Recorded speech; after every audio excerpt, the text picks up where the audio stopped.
श्री रामानुज संप्रदायाचार्य स्वामी श्री पुंडरीकाक्षाचार्य वेदांती जी महाराज को social media पर follow करें।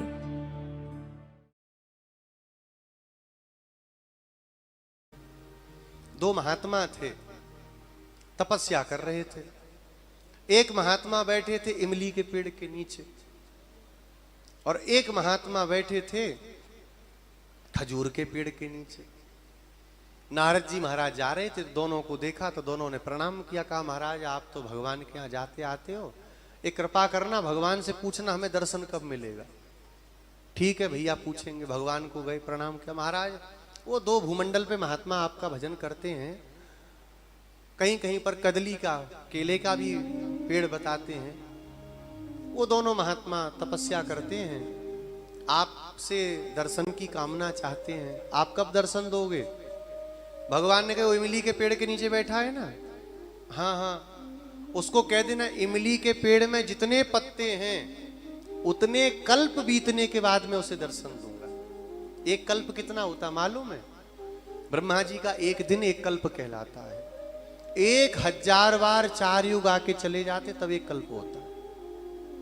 अब सोचो कितना लंबा समय। और दूसरा वाला वो जो केले के नीचे बैठा है, बोले केले में जितने पत्ते हैं उतने जन्म के बाद उसको दर्शन दे देंगे। अब जल्दी किसको हो रहा है? केले वाले को। नारद जी कहे, ठीक है महाराज, हमें क्या करना, हम तो आपके संवाहक हैं, हम जाके बता देंगे। प्रणाम किया। दोनों महात्माओं ने कहा, महाराज पूछा तो पहले केले के पेड़ वाले के पास गए। उसने प्रणाम, महाराज हमको कब दर्शन होगा?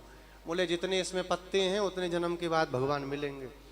क्या कह रहे हैं? बोले भगवान ने कहा। हम क्या कह रहे हैं? उठा कमंडल फमंडल फेंका, माला फाला तोड़ी, बोले है इतने जन्म बाद हो गया, नहीं मिले, हमें कोई जरूरत नहीं, चल दिया। नारद जी ने कहा, दूसरे के पास नहीं जाएंगे भैया, दूर से ही बता देंगे। ये तो जमीन पे फेंकेगा, खोपड़ी पे ही कमंडल फेंक के मारेगा। नारद जी खड़े थे दूर से ही। उसने प्रणाम किया, दौड़ा ना, मई से करो, मई से बता रहे। महाराज क्या कहा भगवान ने? हमें भी दर्शन होगा? हाँ दर्शन होगा। इतना सुना तो नेत्र से आंसू चलने लगा। नारद जी बोले, रुको रुको, सुन तो लो, कब होगा? बोले महाराज होगा, यही बहुत बड़ी बात है। कब होगा? अच्छा बताओ। बोले इस पेड़ में जितने पत्ते हैं ना इमली के, उतने कल्प के बाद भगवान का दर्शन। और जोर जोर से नाचने लगा, रोने लगा, नेत्रों से अश्रु बहने लगे। नारद जी बोले, अरे तुम्हें कष्ट नहीं है? इतने दिन बाद मिलेंगे? बोले महाराज कितने इमली के पत्ते बीत गए, आज तक संसार में ही भटकते रह गए।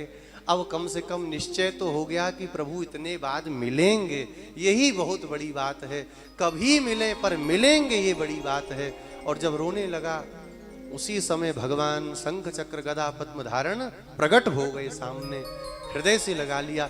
नारद जी बोले, महाराज हमें झूठा बना दिया है, आप बताओ। बोल रहे इतने दिन बाद मिलेंगे, वो अभी मिल गए, अभी एक दिन नहीं बीता पूरा। भगवान बोले, यही तो बात है, मेरी प्राप्ति के हर्ष में जब एक एक बूंद इसके नेत्रों से आंसू गिरे तो उन एक एक आंसुओं में करोड़ों करोड़ों कल्प बीत गए और मैंने इसको दर्शन दिया। ध्रुव जी ने सोचा चलो 36 ही है, कभी तो मिलेंगे ना, 36,000 वर्ष।